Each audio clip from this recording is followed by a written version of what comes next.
দর্শক দেখছেন এই মুহূর্তে টান টান উত্তেজনায় কিন্তু আর্জেন্টিনা এবং স্পেনের যে ফাইনাল বিশ্বকাপের খেলাটি কিন্তু ঢাবির মহসিন হল থেকে কিন্তু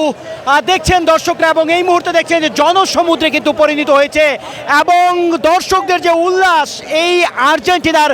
সমর্থকদের কিন্তু আমরা দেখছি যে তারা কিন্তু উল্লাস করছেন এবং এই মুহূর্তে কিন্তু দেখছেন টান টান উত্তেজনায় কিন্তু হাই ভোল্টেজ সেই ম্যাচটি কিন্তু কিছুক্ষণ আগেই কিন্তু শুরু হয়েছে এবং দর্শকদের কিন্তু উন্মাদনা কিন্তু চরমে। এবং আপনাদেরকে যদি জানাতে চাই যে 2022-এর বিশ্ব চ্যাম্পিয়ন কিন্তু আর্জেন্টিনা এবং 2010 সালে কিন্তু বিশ্ব চ্যাম্পিয়ন ছিল স্পেন, এবং এই দুই বিশ্ব চ্যাম্পিয়নের কিন্তু আজকে হাই ভোল্টেজ সেই খেলাকে কেন্দ্র করে কিন্তু এই মুহূর্তে দেখছেন ঢাকা বিশ্ববিদ্যালয়ের মহসিন হলে সামনে কিন্তু হাই ভোল্টেজ ম্যাচটি চলছে এবং টান টান উত্তেজনায় কিন্তু সেই খেলাটি চলছে। এবং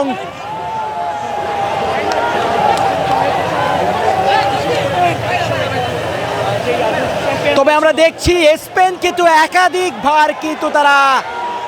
আক্রমণ করছেন, তবে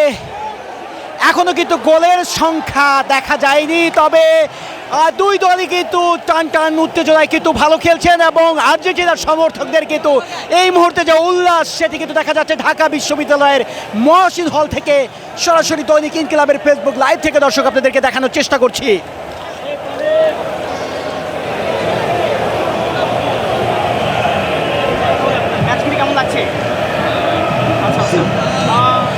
দর্শক দেখছেন high voltage match Argentina Spain, এবং যদি আপনাদেরকে বলতে চাই যে 2022-এর বিশ্ব চ্যাম্পিয়ন আর্জেন্টিনা এবং 2010-এর বিশ্ব চ্যাম্পিয়ন কিন্তু স্পেন, এবং এই দুই দলের হাই ভোল্টেজ ম্যাচটি কিন্তু রাত বাংলাদেশ সময় 1টায় কিন্তু শুরু হয়েছে এবং টান টান উত্তেজনা কিন্তু বিরাজ করছে এই মুহূর্তে ঢাকা বিশ্ববিদ্যালয়ের মহসিন হলের সামনে। এবং এই মুহূর্তে দেখছেন যে আমরা দেখেছি কয়েকবার কিন্তু স্পেনের আক্রমণ করেছেন এবং আর্জেন্টিনার তারা কিন্তু সেই বলটি কিন্তু রুখে দিয়েছেন, এবং সেই খেলাকে কেন্দ্র করে কিন্তু আপনারা দেখছেন যে যারা